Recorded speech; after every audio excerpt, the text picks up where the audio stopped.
अखिया रोई जब शादी तोहर हुई। माना तू बाती गोरी ना रही अपन कोई रे मर जाई। छोड़ के जैबू हो मरल मुँह हमर पैबू हो रे मर जाई। छोड़ के जैबू हो मरल मुँह हमर पैबू हो।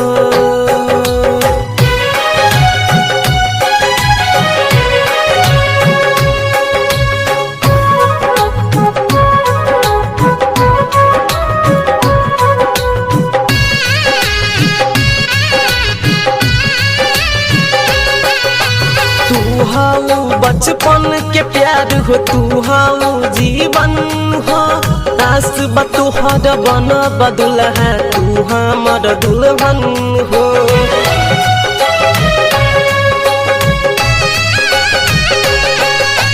तू हाउ बचपन के प्यार हो तू हाउ जीवन हो। आस बतोहर बन बदुल है तू हमर दुल्हन हो। जई हो तू ठुकरा के जिंदगी में हमारा के रे मर जाई।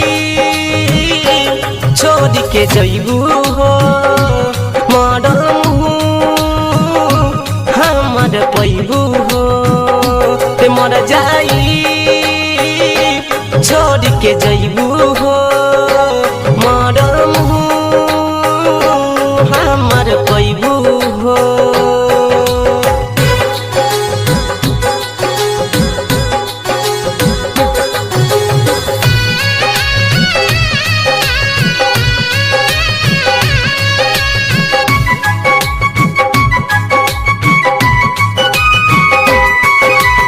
हरदम संगे रही है अपना राइटर अमित के।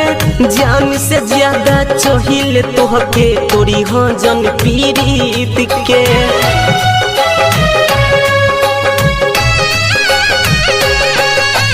हरदम संगे रही है अपना राइटर अमित के। जान से ज्यादा चाहिए